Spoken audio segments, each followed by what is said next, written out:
Sounds good. Yeah, so we'll have a couple of people popping in and out, but I'll just do another quick little introduction. My name's Annie Wells. I am a senior. I'm a journalism and international studies major.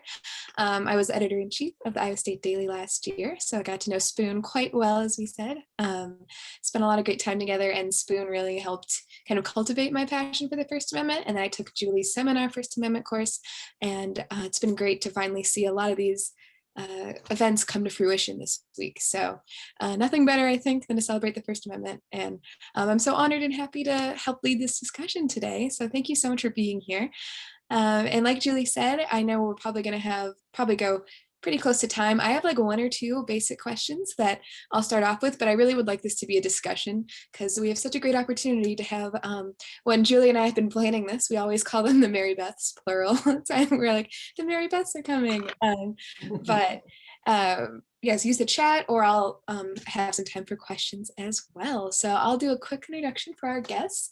So I just wanted to welcome everyone again. This is our last day of First Amendment Days. Very exciting. So we have Mary Beth Romslo here today. She's the director of Raise Your Voice. That you still, if you still have not seen it, we have it through the 21st, I think, Julie, for you to see. I watched it twice. It was phenomenal. So she's the director, she's a cinematographer and producer, and her award-winning films have been played all around the globe. So we're very lucky to have her here today. And then we'll have Mary Beth Tinker, who both Des Moines-based Mary Beths. We were talking about that, a little serendipity there, who's a youth free speech advocate and then the plaintiff in the 1969 Supreme Court case. So before we get too into things, I know Julie wanted to screen the trailer for the film just so we can be refreshed on that again. So we can follow from there if you want to go ahead and cue that up.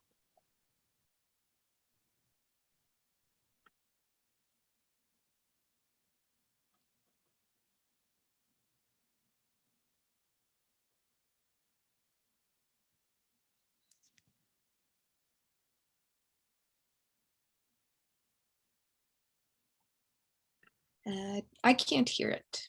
I don't think sound is playing. That might just be me though. I can't hear it. I can't hear it either. You have to share with audio. So you may have to stop the screen share, reshare with audio. Yeah, there's a little checkbox at the bottom. The amount of times you'd think I'd... Oh, I've done it too. Even with all my classes, you'd think I'd know, but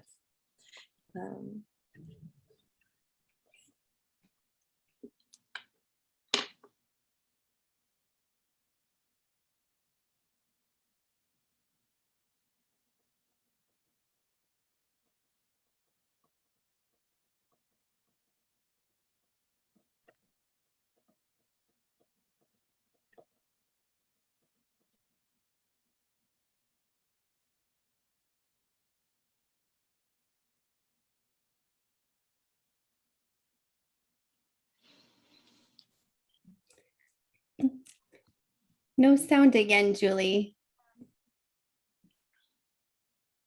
And you're muted. Muted. It could be something on my end. Let's not do the trailer right now because I don't want to take our valuable time. But instead, I do encourage you all to reach out and get the link for that. So it could be my mute as well. But let's go ahead and get started, and we'll wrap back around if we get the chance on the video. Yeah, no problem. I apologize. It's okay. Good. So we after I watched the video and kind of was doing some more research on my own, if you two mainly want to kind of talk about more of like the emotional side of like why and that push to do this specific documentary, and kind of a little bit about your relationship and how you got to know each other. I think starting there, if you guys would like to do that. Yeah, so I had really, the way that this project started, I had, like many other people, been watching the news on the night of the Parkland shooting, February 14th, 2018. And I was just heartbroken that this keeps happening in our country.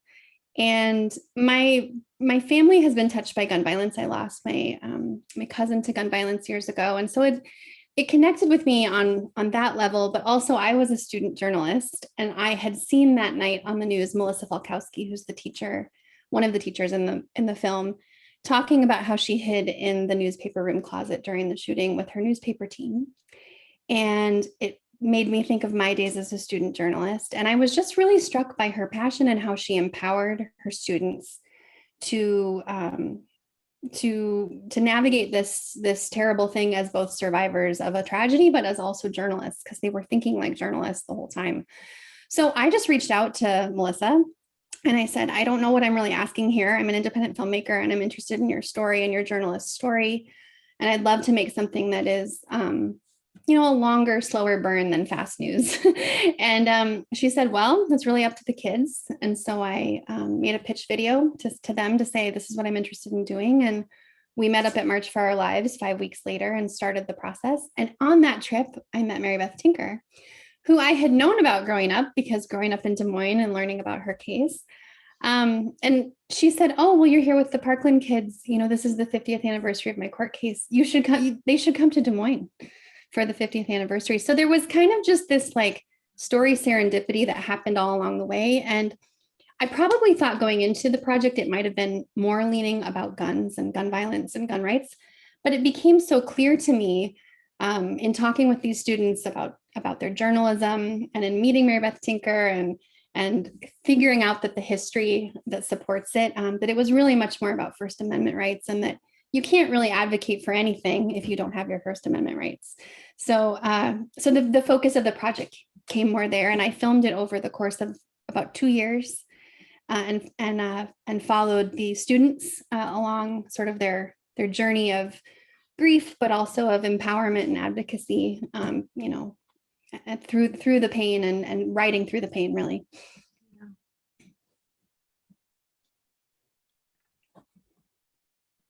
Awesome. I definitely that theme of being a survivor and being a student journalist is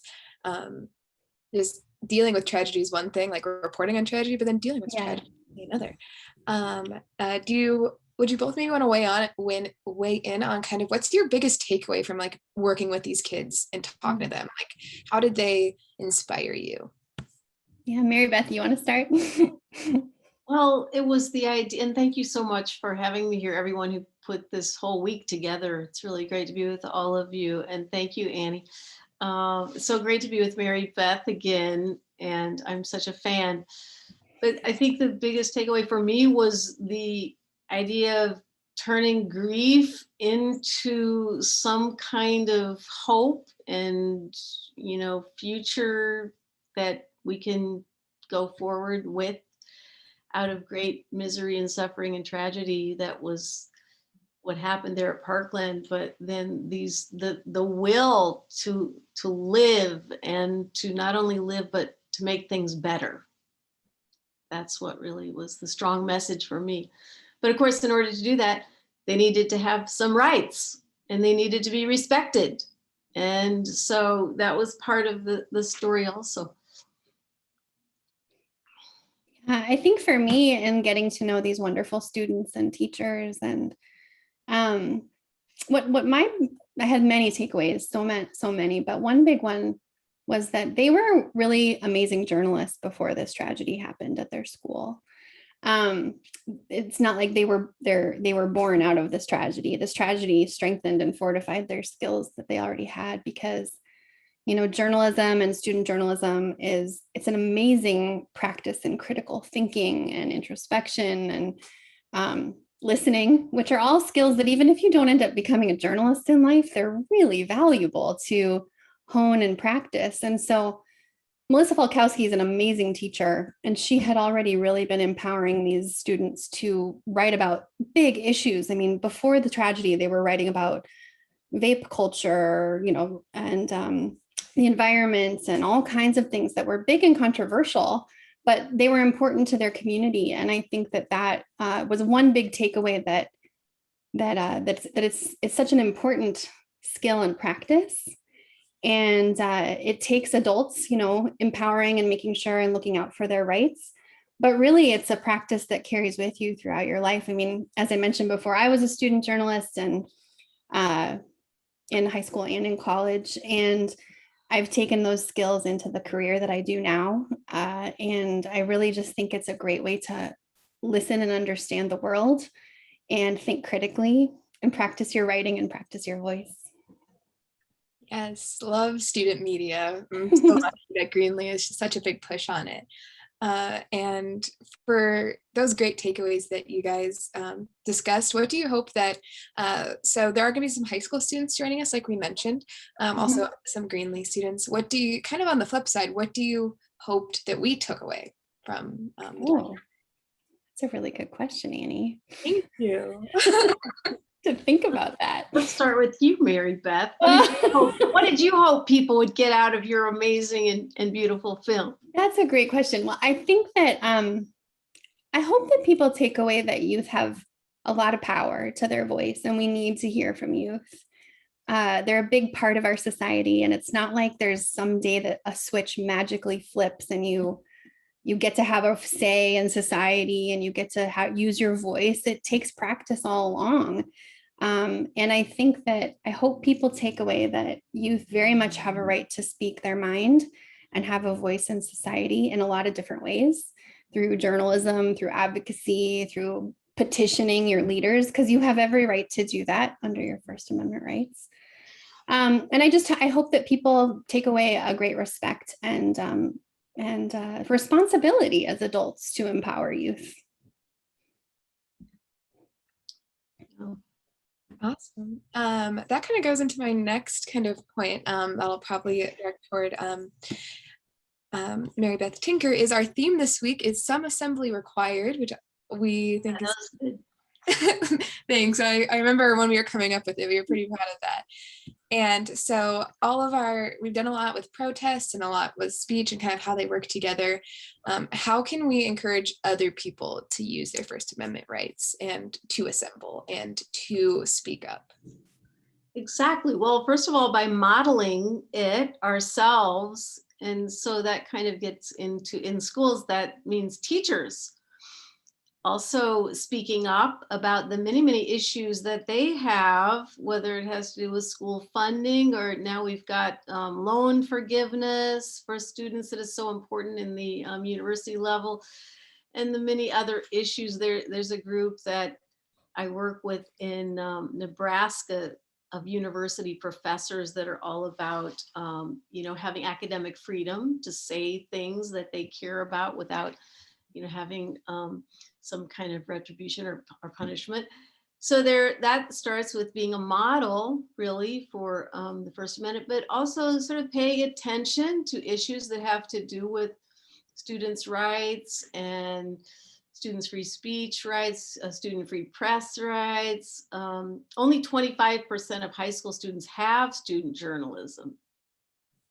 So there's really a sliding scale when it comes to rights in our country. There's such inequality.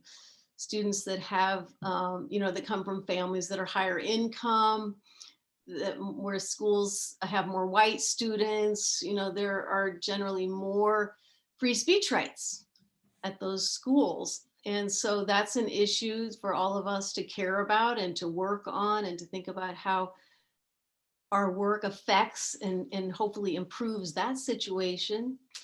And then, taking action in equity and to promote youth voices and to encourage youth to speak for themselves, because of course adults can speak for youth, and can be allies of youth. But when youth speak for themselves, it's very, very powerful. Indeed. I wanted to say too, I loved the cleverness of that name too. It made me think of, a number of things, but it made me laugh a little bit and think of like IKEA furniture. Like it takes a lot of work to get that. And then you have this dresser that you made and you worked for it. And I think about that with your rights too. Like, it's not like you have to work at them and you have to follow steps of processes and you have to put in the work to keep your rights and maintain your rights. And I think, I live in Minneapolis and we're going through a lot as a community right now. awaiting the verdict of the Derek Chauvin trial next week, and with the murder or the killing of Dante Wright this past week. And I know there's a lot of like student walkouts planned for kids that are in school this week, given all that's going on in our community. And there's also some amazing reporting going on the ground with youth reporters. There's an Instagram account called Minnesota Teen Activists, and they're teen reporters that are out at the protests and providing, really on the ground voices and listening to the youth perspective on what's going on in our city. And so I think these things are vitally important, especially to make sure we're listening to the youth, because they are a big part of society and should have a voice. And Dante Wright was 20 years old. He is part of the youth community too, a young adult, but youth community. And I think there's a lot of heartache and tragedy within the youth community here. Absolutely. Yeah, and when Spoon always taught me that, like, sure, you're a student journalist, but you're also a journalist. That doesn't negate you just because you're a student. If anything, that gives you an advantage. Totally. And I think there's so many stories we can reference back to of students that have broke stories in the past years, that are, breaking stories about controversies and scandal or gaining access, sometimes because of who they are, right? I think, think of it as your superpower, not your weakness that you have to wait until some time that you have perfect credentials and all the right training. I think it's, be curious, ask questions, and pay attention to what's going on around you. Yes, definitely. I think definitely journalists are superheroes. I'm biased though. So real quick, I think Julie's gonna try to play the trailer again, but while the trailer is playing, I want to kind of open it up to some open forums. So if you guys want to jot down some questions, Sure. While the video plays. If it doesn't work, we'll just continue going. But I want to make sure we have some time for group discussion as well. Thanks. Okay, I will give this a shot, but I also just had this thought of, if any of you who are co-hosts, if you could share your screen and play the trailer. I can try. Okay. Yeah, let me try. Let me get to it real quick in my browser and see if I can share screen, and I'm going to share with optimized video clip and share. Can you see my screen? Can you see the trailer? Yes. All right. Does it see it still? Yes. Okay, I'm going to play and hopefully you can hear it. Yay! Heartbreaking day in Florida, and sadly an all too familiar one. This is the fourth shooting at a middle or high school just this year. Writing about the victims and being a journalist was my outlet.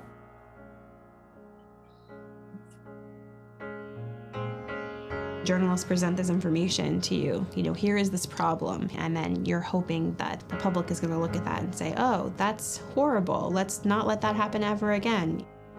So raise your voice for the ones who can't anymore. We were mad. We were angry that it happened to us. We were normal students before all of this happened. Like, we went through something traumatic, and like, this is us trying to make change because of it. No, we can't keep standing still. Small actions by ordinary people are really what makes history. Look what good that's done. I figured out later that you can do things that make a difference even while you're scared. If now is not the time to make a change, then when is it? These aren't just kids practicing their First Amendment rights, they're living them.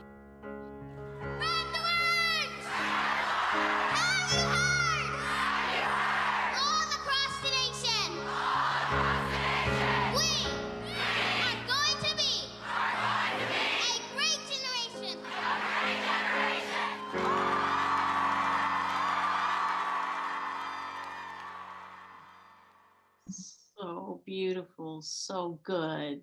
Yes, thank you for sharing. It gets me every time. I was so I emotional. know, it breaks my heart. And that's the best kind of storytelling. It touches your heart. And that's what you do so well, Mary Beth. Oh, well, thank you. And it just made me think of, like, I had a high school newspaper, and I just can never imagine just that experience. Yeah. Especially for, I know a lot of younger students who are, I had lockdown drills, but I never had school shooter drills growing up. Mm-hmm. You had lockdown drills though? I had lockdown drills. I had that. Yeah, I didn't have that either. We had nuclear war drills. Mm-hmm. And we were supposed to jump under our desk. I think that's when I started worrying about adults. They really thought jumping under our desk was going to protect us from nuclear war. I mean, us kids knew better than that. I was in about second or third grade. Yeah. Well, and Mary Beth, I'm encountering that a lot this year with my own kids. There's been a lot of conversations about the murder of George Floyd and everything that's going on. And my kids are 8 and 12. And they have a lot of questions, and there's also a lot of, like, sometimes looking at us like, what is wrong with adults? And I think it's important to let them, feel that and think that, because it helps them start to form what questions they want to ask and what they want to advocate for in the world, and not just sweep it under the rug because they're kids. I mean, they know, and they hear about these things on the playground. And I think kids know a lot more than we give them credit for, even at young ages. So I think it's important to talk about hard, important things like racism and all kinds of things if they're curious and want to know, because it's important to let them know they have a voice and have valid feelings about all of this. Yes, they see things and feel things, kids do. And so, it's really important that we respect young people's response to this reality that they're brought into. Yeah. Of course, there's much about it that they're not going to like because it's not likable. It's not right. Yep. And so it's really good to respect them. I mean, I talk to second graders and third graders who are concerned about things, and, we have to really respect them. Mm-hmm. Yeah. And give them space to talk about those feelings and ask questions, even if a lot of times as parents, our answers are, I don't know. Right. There's a lot of things we don't understand. Yeah. Yeah, that always reminds me of there's a Taylor Swift lyric actually, but it always struck me with saying, when you are young, they assume you know nothing. And every time I hear that, I'm like, we got to, like, push back against that. And that's really also interesting to hear your experiences as a parent too, with interacting with these kids and all this tragedy that happened, and then having similar events go on in the world, and then you having to kind of explain. Yeah, well, and I really took that from the beginning of the project. I loved it when Melissa Falkowski said, well, it's not up to me if you can do this. It's up to the kids. Like, you got to talk to them. And I really took it, and I told them in my pitch, video, I said, I'm a mom, and I want to treat you guys like I would want my kids to be treated, with respect and decency. And if you need space and you don't want to talk about something, that's your power, and that's your business. And so I really worked to build trust in a way that I would hope that if this tragedy had happened at my own kids' school and a documentarian was coming in, the trust and the care they would put in those kids, just like they were my own kids. Yeah, that definitely shows through as well. Yep. Sorry, Marybeth. Go ahead. No, I was just going to say that there's some joy in it also. And that's one way that Julie's asking how to get other kids, how can kids get other kids to care about these things? And I think that's part of it too, to show that, yes, there's a lot that can kind of get you down in the world that's going on. But when you speak up, it makes things better for yourself. You feel better. I was asked kids all over the country, well, how did you feel when you went to the school board, or when you, had that rally or what? And they said, oh, it was great. Yeah. And so it makes you feel good, and it's a way of taking action. It should be kind of fun some days too.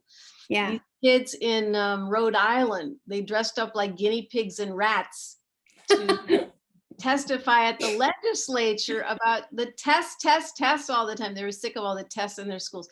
So they dressed up and they Oh my gosh, that's memorable. yeah, so I mean, it's got to be, you've got to show that, it's kind of a good way of life, and it can be kind of fun, and you can meet other people and have a community and a sense of, sort of protective. Yeah. And we found that here again in Minneapolis, with the uprising that happened last summer after the murder of George Floyd, there were a lot of neighborhoods that were really sort of food deserts because stores had been boarded up.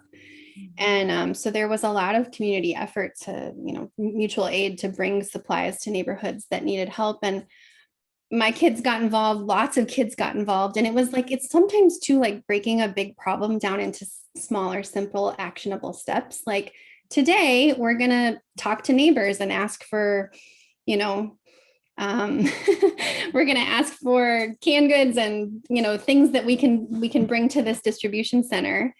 And that's part of action too. And again, like to your point, Mary Beth, like there can be fun in that, and getting your neighborhood kids to band together and figure out, how you can help another community, another neighborhood. So I think that making activism and using your voice simple and actionable versus like this big scary thing that you have to build up to do is really important for young people. Yeah, it's a way of taking care of yourself in a way, and it's a way for young people to care for yourselves in the university too. Like, I mean, I'm sure Annie, you're probably under a lot of stress at school and everything going on. So, I mean, I think an important job for all of us, and especially for young people, is to find ways to take care of yourselves, take some rest, eat some healthy food, call a friend, do some things that are kind of nurturing and caring for yourself as well. So I think, speaking up about things that you care about, that's part of it. Yeah. Found out really it's good for your health. And as a nurse, I've worked with kids most of my career. I find that it's really good for young people, for your health, to get involved with these things. So that's partly why I advocate and encourage young people to do it. And I see another question in the chat here about what was the mindset to move on with the lawsuit that we had? Well, yeah, most problems that you see going on in the world, I mean, step one is you see something that's not fair, that's not right. That's what the Parkland students felt. This is not right. And so then you want to do something about it, but you're not going to jump to going to court. There's many better, well, I don't know about better, but sometimes good ways to try to solve it first. And in fact, the American Civil Liberties Union, whose wonderful lawyer, Dan Johnston, was a young graduate just out of law school from Drake University. He was our lawyer. And he said, now you've got to go to the school board first and try to change their mind. We're not just going to go to court right away. So that's what we did. We had 2 meetings with the school board, but they wouldn't change your mind. So always try to negotiate, a problem first. But I think the reason that we moved on with a lawsuit was they would not change their mind. And so then we have 3 branches of government. You have the legislative, which is where the public universities and public schools are. And then we have the executive, and we have the judicial. So if one of those branches does something that, a citizen or a group thinks is against the Constitution, you can take it over to the other branch and have them check it. And that's what checks and balances are about. So the ACLU is like, well, we're going to take this over to the judicial branch then and have them check it, because we think it was unconstitutional for the school to censor you just for wearing that black armband to mourn for the dead in Vietnam. Well, first of all, the school had allowed others to wear black armbands to mourn for the death of school spirit. So if not enough kids went to the football game or something, you could wear a black armband for that. They just wouldn't let us wear one to mourn for the death of actual people in Vietnam. So So they, helped us take it to court, and they don't charge any money for their cases. That's how they operate. They're all about your rights. So that's what happened. That's how we got into court. And the ACLU is still out there, very active, the Iowa ACLU, and they helped us plan a great celebration for the 50th anniversary that the Parkland kids came up for a few years ago. And they're still really active, doing a lot of good things when it comes to youth rights, immigrants' rights, anti-racism, so many things that they're speaking up for the rights of people.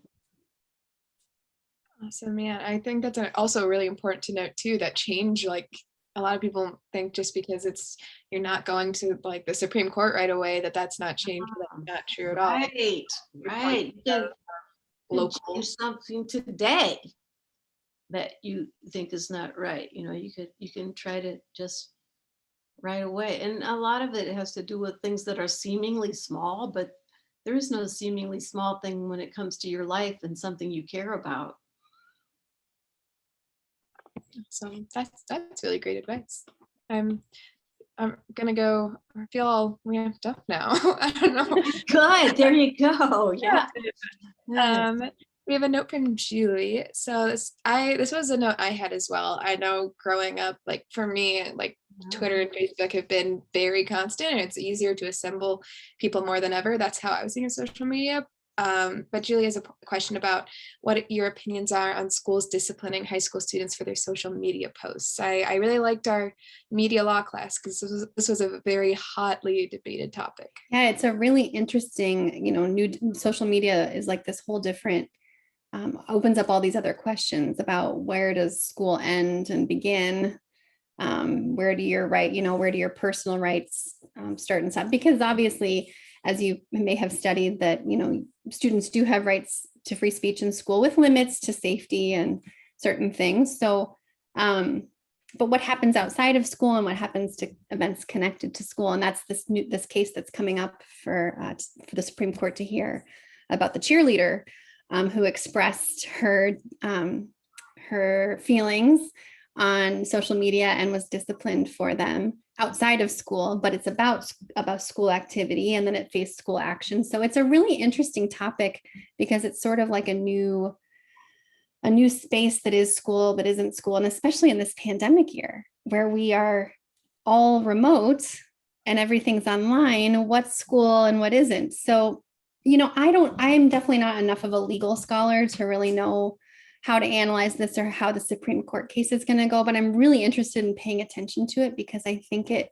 adds to the precedent and the complexity of the precedent that, the Tinker case, then other cases sort of started to chip holes in, and it'll be interesting to see if this upcoming case chips more holes in the Tinker standard or if it upholds certain parts. So I think that students are practicing different things on social media than they are in school too. So I guess my opinion is that it's very complicated, and it's totally new territory.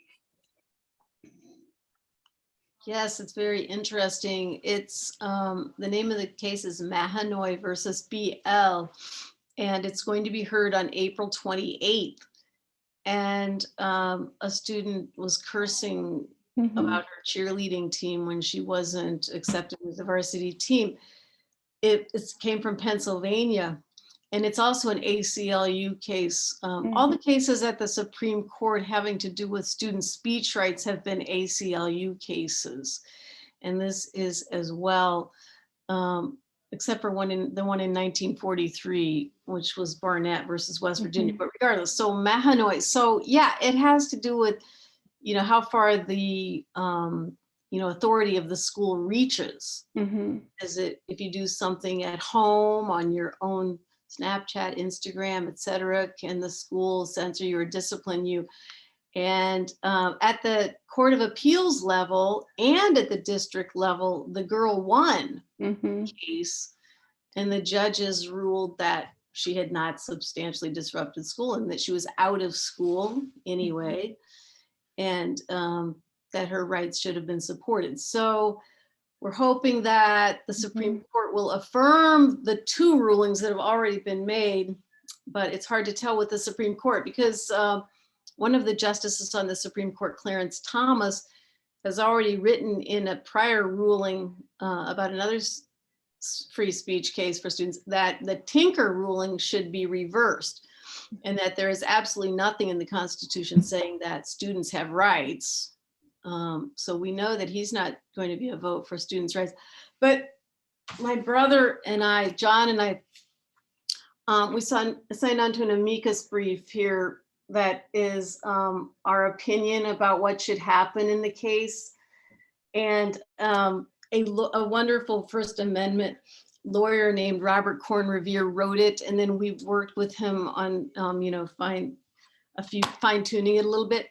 But you can find that amicus brief by going to there's another First Amendment journalist named David Hudson, and he's written an article about it recently. And then there's another one coming out, but there's going to be a teach-in. Actually, there's a group named Student Voice that's giving a teach-in on April 26th. Student Voice, all about that. Students from all over the country are in this group, Student Voice, so you can check that out too. But yeah, it's going to be a very important case. Yeah. About whether, and I mean, I was talking to a high school this morning in Virginia, and the teachers and the administrators, I mean, so many of them, they don't want to be monitoring your social media 24 hours a day. Responsible for it. I mean, there's some people are concerned about, cyberbullying and that kind of thing but the school already has ways to deal with cyberbullying. They don't need to erode your free speech rights in order to do that. Right. And there's such a difference between, what if that cheerleader would have been in a Zoom classroom for school and would have said, the words she said there. It's like the setting, even though they're both online, they're very different, a school sponsored Zoom versus her own personal Snapchat or Instagram. They're very different avenues for how to express yourself. Yeah, that's true. And I do think students have a right to express themselves on their own Snapchat, and, even to curse the cheerleading team. We may not agree with that, but that's her feelings. And that's also part of health. Yeah. Being able to express your frustrations. And, she used a term in common use in our culture. So, I think it was kind of reasonable for her to express her frustration at the moment. Yeah, that actually ties in perfectly because I had someone messaged me privately that said, what about cyberbullying or actual bullying? Is that free speech too? Which is a very, very interesting question.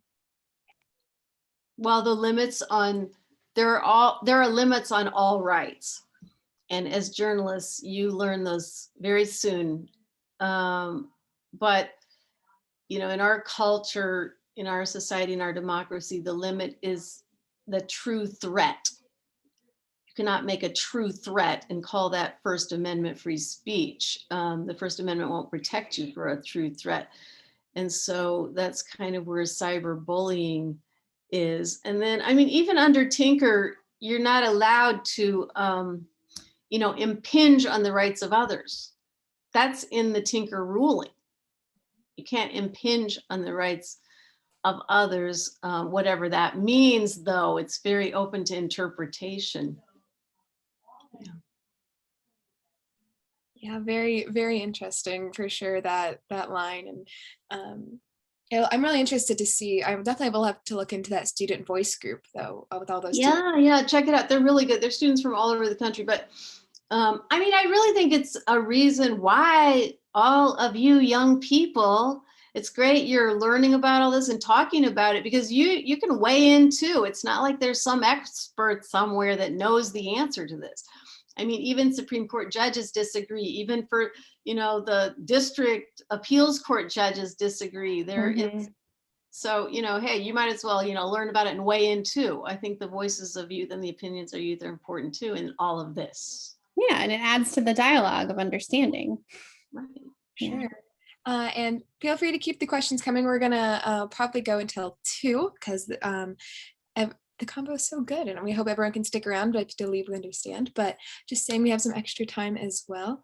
But going kind of back to the film and thinking about like kind of inspiration and things like that, have you heard any feedback from students, or if it's inspired other people to do similar things, or kind of any personal experiences you've had like post the film, if that makes sense? Yeah, I mean, I think the interesting thing about filmmaking is it's a process that, you when I went into it, I didn't know all of the different tentacles and parts that would end up in the film to help tell the complete story. And there were the editing process took me about a year. So even though I'd been done with filming for quite a while, I was still discovering more things that I could weave in about, a student in Ohio, Jaden Jefferson, who is reporting all the time on local issues in Ohio, and discovering Neha, who's in the film, whose voice was censored. She was sort of late in the process. So for me, it started with the Parkland students, and then, Mary Beth Tinker kind of came into the story fold, and then it was trying to find other stories that helped talk about the challenges when you are censored, or other ways that student voices are impacting. I've had the chance through my educational distributor, Good Docs, to be able to, have the film screened in lots of, especially high schools across the country, and have conversations with high school students that are, doing their own work in their own communities about things that are important to them. A school in California that their students, journalists, are really tackling a lot of stuff about climate change, but on a local level, and stories about climate change in their community. So I think it's happening all the time, that students continue to use their voices. And I just love now that I've made this film, it is a part of me to pay attention to the young people that are doing such great things in their communities. So I'm really grateful for that. Awesome. Yeah, definitely. It's really interesting to hear about how it evolved from your initial, this is what it's going to be about, and then just kind of zooming out. And yeah, and I think I really love that about more long form storytelling, because you get to have the time to let things sort of sink in and sort of see how they play off of each other. And sometimes it can kind of feel in the midst of it like, will this all ever come together? But if you trust the process and know that, you sort of have a log line or a thesis that you are going after, the pieces start to fall in. But I love that longer form and letting it take its time. It's a really different process than needing to be on a deadline for tomorrow. I'm sure. Yes. Yeah. We have a question from some high school students in Ogden, Iowa, so not too far away. They would like to know, Mary Beth Tinker, how has this case impacted your personal life? So hello, Ogden students. Yeah, hello, Ogden, everybody. It's so good that you could join us. Yeah, it's impacted me a lot unexpectedly. I had no idea that this case was going to be such a big deal. And I found out later that's how history usually is made, by the little small things that we all do. And it's kind of defined my life in a lot of ways. I mean, it's given me a life working with young people, which I probably would have done that anyway, because I like young people and I was a nurse. So I would have spent most of my time with young people, but it allowed me to kind of put it together, the rights of youth and the well-being of youth and the health. So it all kind of went together, but it's had a very good effect on my life, and it's allowed me to be, with people like you, Dana. So thanks for coming. Another question, did you get any backlash? Well, yeah, I did some, people, well, for youth, that's what people always say, oh, you kids don't know anything. You don't know what you're talking about. And they did that with the Parkland students too. Mm-hmm. So there's always that when it comes to young people, you just have to ignore them. But some people threatened us and they thought we were unpatriotic. Some people think they get to decide what's patriotic and what's not. So there was some of that. But, I had examples of people who endure a lot worse. And so that kind of helped also, like children in Birmingham in 1963. I mean, four little Black girls, African-American children, were murdered. because Birmingham students spoke up against racism. So that was when I was 11 years old. So yeah, compared to all that, I always felt like this is nothing. Yeah. How about And you? I wouldn't say that I've received any backlash in making the film, but listening to stories like Neha, who's in the film, who she encountered a lot of opposition from her school about the op-ed that she wrote, so much so that her advisor, Lori Oglesby, her contract wasn't renewed. So she essentially lost her job because she stood up for her students' rights to publish. And what I think is really interesting is that Neha took her case to the Student Press Law Center, who then helped find exposure for it in the New York Times. And it blew up into this huge story that honestly, if the school would have just let her publish the op-ed, like it would never, another day, right? And it's so interesting that I think what's really cool is that students have a lot of options right now, if they know the resources, to have adults that can help advocate for them. But also a lot of them are doing it on their own. They're saying, okay, you won't publish me. I'll go get my own Instagram account and publish it. I will make my own website. And you guys, students are amazing at technology these days, and you have the resources at your fingertips. And I would prefer it to be that you have school support and educational support to go with it. But there's a lot of avenues out there if you are receiving backlash or censorship, both for advocacy to help you fight your case, but also just go publish. There's a whole world of publishing that's free at your fingertips. And I think, citizen journalism has its place in that way too. And again, back to the case in my community with the murder of George Floyd, the woman that did the main filming of what happened was a 17-year-old. So, youth are part of shining a light on issues, and they can be. You have essentially if you have a cell phone, you have a media studio in your pocket. Right. And I think that that's an incredible power to be able to tell stories. And yes, you can have all kinds of fancy equipment like I filmed Raise Your Voice with, but you don't need it. That's not what's important. You can make an amazing film on your phone. And I think don't wait for the right gear or the right permission. Just tell the stories that are important to you in your life and your community. That is so true. Don't wait for a certain time. Now is always the time. Yeah. Yeah. So true. Tomorrow, yeah. Why do it tomorrow when you can do it today? Exactly. Get started, because like you accomplished this film, which is always really impressive to me. You had this idea and it seemed pretty big, and I might think, oh, that's going to be too hard. But you sort of broke it up into pieces, and then you made it happen. You just kind of took little by little, and now here it is. Yeah, that's the way to get anything done, is just break it down into small actionable steps, and then make this decision, and then make that next decision, and then that next one, because there's going to always be more. So yeah, and the big picture, the big thing looks so overwhelming. You're like, oh, I couldn't do that. Yeah.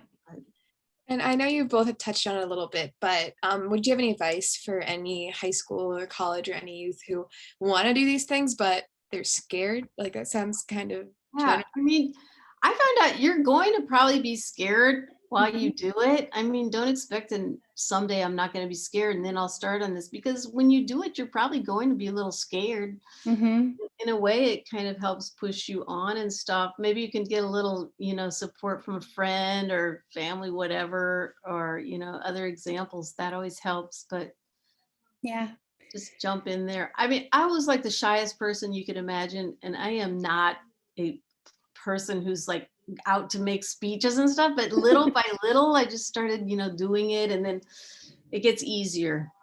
Yeah And I think also just jump in and do it. And the reality is, like, don't let perfect be the enemy of doing something, because you're going to learn along the way. And I think that you learn by doing. And truthfully, I'm still scared when I make projects like this one. I was scared, what if I can't see this through to completion? Or what if I don't honor, the stories of the students well enough? Or what if suddenly they just decide to stop talking to me? Because this is all possible, right? And so you get scared along the way, even when you're experienced at doing it, that it won't work out how you plan or hope or envision.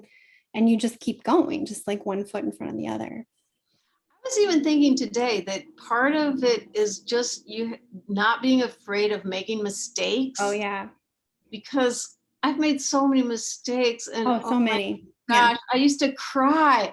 I remember once I was speaking I was speaking to this small group of like 25 students, and I forgot to bring in something I was gonna, talk about. And I was so stressed out, and I would just cry stressing out about these things. But at some point you just have to be like, okay, I made a mistake. I'll try to do better. Next time, remember, write down the things you want, or, whatever it takes, or just we're not created in a way that we don't make mistakes. That's how we're designed. So you just have to kind of find some way to accept that part about mistakes too. Mm-hmm. Agree. I needed to hear that today. Thank you. I hear that every day. Right. I make so many mistakes. There's so many kinds of mistakes you can make. Yeah. That's really strange too, but regardless. And kind of the last note I had, we already touched on kind of like your experiences working with the Parkland kids, especially Mary Beth, but kind of, is there any real obviously it was all very like important, but is there any like standout moments when you were interviewing them, or just stories that were really impactful for you? Yeah, I think being with them I was with them 1 year after the shooting in Parkland, and just seeing how the community was grieving and hurting, and how these students were feeling 1 year after the day. And there's something in anniversaries, right? And it's hard to call it that, but it marks a passage of time, and they were all still really deeply hurting and will for their whole lives, to have gone through something so traumatic. But I think being with them on that day was really profound and something I'll never forget. I'm sure. And grateful that they allowed me to be part of that. Sure. And so we have about 4 minutes left, so we have time for one more question if anyone wants to add anything in the chat. But if not, I know we still have some students on here. If you have any kind of lasting kind of advice, whether that's about filmmaking and using your voice, or just anything you think we should take away from today as well that you'd like to say. It's a good way of life. And if I can ever help any of you, write to me at Tinker Tour. I'm going to put it in the chat. And that's about, well, Julie was asking also projects. Mm-hmm. A student just designed a new page for this coloring book that I have. It's true stories of kids who use their First Amendment rights. And there's all kinds of kids in here. Oh, that's awesome. I have a bedroom at home. Yeah. At home. You do? Yeah, Spoon gave it to me. I still have it. That's great. Well, a student just made a brand new page. I'm so excited. It's about how they're standing up against attacks on Asians. Mm-hmm. So they're speaking up against Asian violence. So that's the project I've been working on, and also this Mahanoy case and the student speech case. Yeah, that's awesome. I'm working on actually a project that if any of the students here are interested in participating, it's a youth audio storytelling project. It's kind of like if anyone's ever listened to the story, like stories, the Moth stories, where you're standing up and telling a story. So I'm working with an organization called The Wildling, which is a youth storytelling organization. And we have a thing called the Story Booth online, where you can record an audio story about your experience as a young person from the pandemic. So however this past year has impacted you, there's a really easy tool where you can record your story through a computer, or you can use a telephone and call in and leave it like a voicemail. And so I'll put it in the chat here, because if anyone's interested, that's great. Open and available right now to anybody. And you can, you get to experience some of the storytelling resources from The Wildling, which is a really amazing organization that helps youth develop their voice, use their voice, empower them to use their voice. So I'll put that in the chat here too. That's wonderful. I want to tune into that and listen to those. That's so great. Yeah. And we will probably have future activations of it. Right now, we're focusing on stories from the pandemic and about this past year. And, you know, we have a couple sample stories on there that are pretty amazing from youth that have already submitted. And we got a 4th grader who's real angry at adults about what happened this year. And Ryan was not afraid to tell us, you know. That is cool. Yeah. So it's called, I'm angry too. Yeah. It's called the Wildling Story Booth, and the link is in the chat here. Yeah, that is so cool. The Wildling. I thought it was the Wild Languages. The Wildling. The Wildling, and it's there's a lot of resources on there through this organization about youth learning how to tell stories and working on their storytelling voice. I love storytelling. That's where it's at. Yeah, and if any of you students want to draw a new page for the coloring book, just bring it on, because I need 2 new pages. I'm going to get some new fresh ones in there. Amazing. Yeah, that is such a cool project. I know I definitely I'm around obviously students, not as much as I was, but just the things you hear on campus right now when I'm on campus. Yeah. So it's so interesting. I'll definitely share that around too, because that seems like a great opportunity. Yeah, draw one. You can draw one for me. Yeah, awesome. Well, I'll see if Julie has anything else to say for some remarks. But thank you so much. Like I said, I'm a journalism major, so this is like the highlight of my 2nd semester. It was Annie, very honored. Oh, great. And it's been so great to work with First Amendment Days, and it's I can't think of a better way to close out the week, Julie. I don't know about you, but I agree 100%. Thank you to both Mary Beths for being here. Thank you, Annie, for leading us through the discussion. Thank you to the audience for joining in. It really has been a treat and a great way to cap off our 19th year of celebrating the 5 freedoms of the First Amendment. So we do appreciate your time and your expertise and your inspiration, honestly. So if you'd like to screen the film, I do have a special opportunity to do that. And all you need to do is reach out to me. I will put my email in the chat as well.